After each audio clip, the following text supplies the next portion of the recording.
Let's talk about how I finally lost these 20 pounds. So if you're new here, my name is Sheena. I've been documenting my journey on social media for over 10 years. I had lost 100 pounds and I kept those 100 pounds off for 4 years. I was running half marathons. It was really a lifestyle change, like 5Ks, cycling like 2 times a day. I remember being at the gym like an hour early just to get a bike for cycle class. And then life was lifing like around 2018, 2019. And I gained all the weight back plus more. Fast forward to like 2020, I was back at 255.6 pounds, which is my highest weight. And I lost 20 pounds. I got to like 230. So when everybody was gaining weight in 2020, I started losing weight. But at the end of 2020, around December, I was moving from New York to Florida. I was trying to buy a house and the first house fell through and a lot was just going on. And I ended up gaining back that 20 pounds that I had lost. I lost that mojo. And from like 2021, 2022, 2023, honestly, I was just living my best life in Florida, just eating, drinking, going out, having fun. I was always still working out and trying to lose the weight, but I just could not get consistent. I couldn't find that drive. I used to pray like to find that girl that I used to be, and I just couldn't find her. Now, last year in 2023, around March of 2023, I started Semaglutide. If you look at my page, I think I did a whole unboxing video. I was on Semaglutide. I can't remember how many weeks I was on, but I wasn't consistent. I wasn't like taking the shot some weeks because I didn't like how I was full because I wanted to just go out and live my life. And that's the whole point of the medication. And then I just stopped because I was like, I don't want to waste my money getting this medication and I'm not even losing any weight. Now we're going to fast forward even more to November of 2023. I decided, you know what? Enough is enough. I really want to get back on this. I was at 280 pounds, my highest weight. You know, my highest weight used to always be 255, and now I'm at 280. I think I soar as high as 284. So November 2023, I decided to go back on semaglutide. And even then, I was not being consistent, guys. You know, it was the holidays, it was Thanksgiving, it was Black Friday. I went to New Orleans in December for a few days, and then it was Christmas and New Year's. And then I went to Ghana for 2 weeks in February, and then, you know, it was March. But even with my inconsistency on semaglutide, I was around that 280, and I got as low as like 269 at one point. But come March, I was 200 and I think 73 pounds. When I got back from Ghana, I was thinking about increasing my dosage on semaglutide. The highest dosage that I've ever been on is 1 milligram of semaglutide. March of 2024, I decided, you know what? I am going to switch from semaglutide, which is the active ingredient in Ozempic, and I am going to take Tirzepatide, which is the active ingredient in Mounjaro or Zepbound. Mounjaro, Zepbound, they're like the name brands where Tirzepatide is just the general active ingredient in the medication. Now, let me tell you guys, me and Tirzepatide go together like this. In the past few weeks, I can't explain how I felt. Like my mind just doesn't think about food the same. I don't crave for food the same way. The food noise has been gone. You know, I'm so nervous, like, Lord, please don't let this go away. Because now that the food noise is gone, I've been able to just stay on track with other things. I've been working out for at least 25 minutes a day. I've been meal prepping. I've been intermittent fasting. The real game changer for me was when I switched to Tirzepatide. Because before on semaglutide, I was full quicker and I didn't crave certain things as much as I did before. I was drinking less, eating less, but I was still doing what I wanted to do.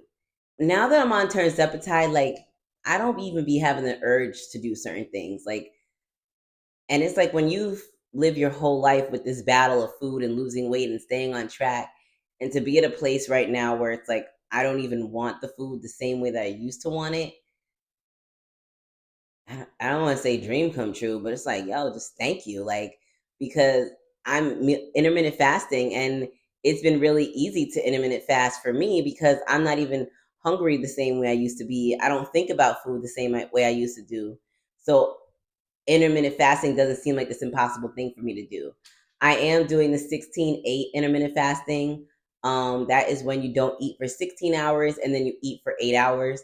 Some days I've been going like 17 hours, and I'm looking into switching up to 18-4. So when you're not eating for 18 hours, eating for 4 hours. No, 18-6. The math wasn't mathing.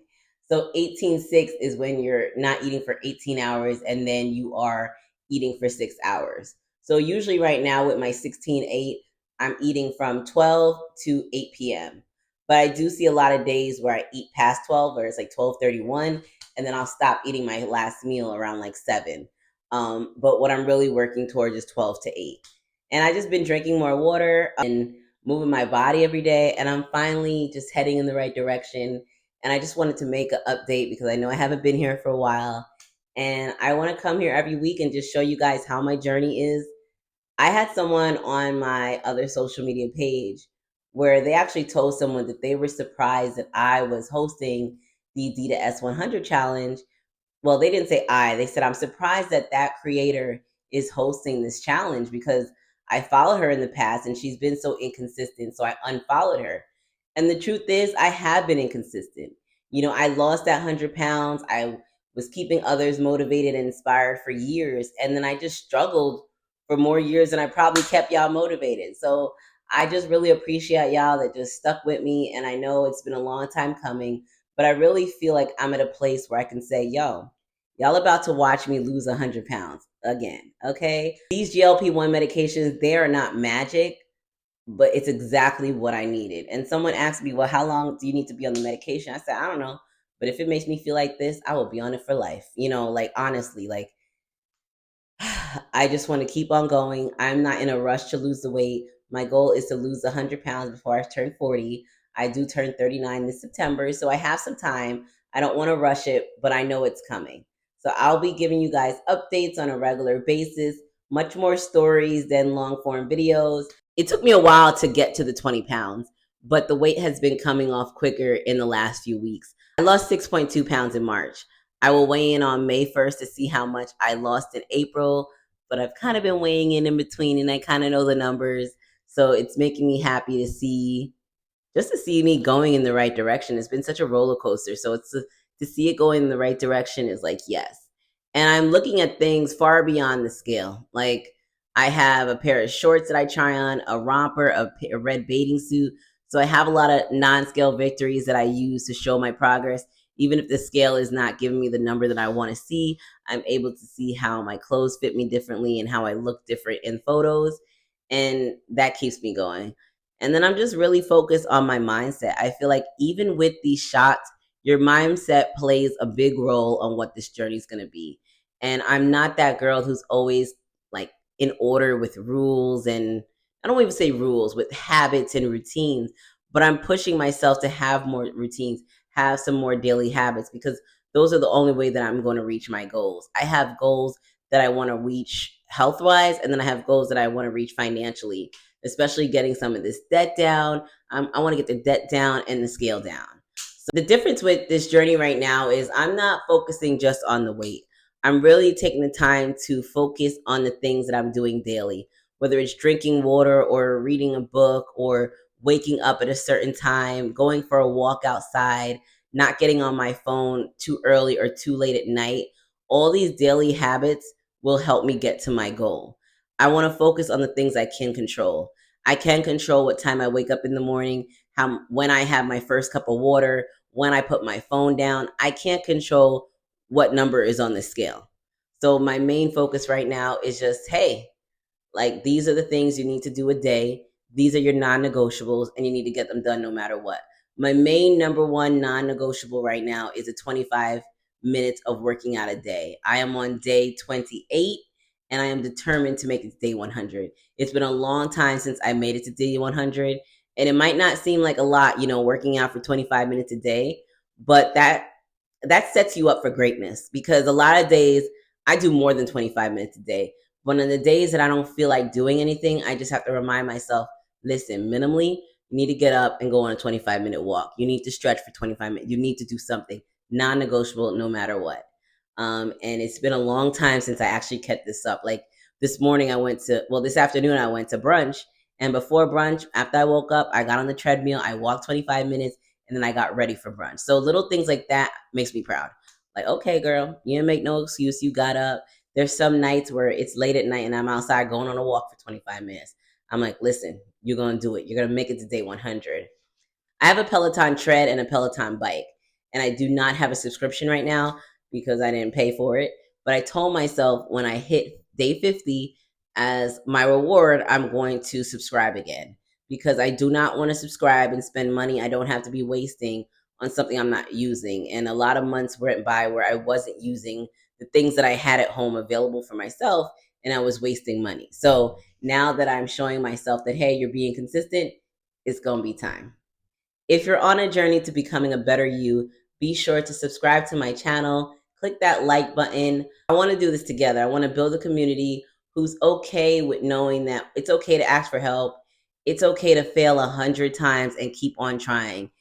Quitting is the problem. If we quit, that's when we're going to fail. So I don't care what people got to say. Aren't you the girl who started over 10,000 times? Yes. But the day y'all see me hit my goal, then you're going to take it back.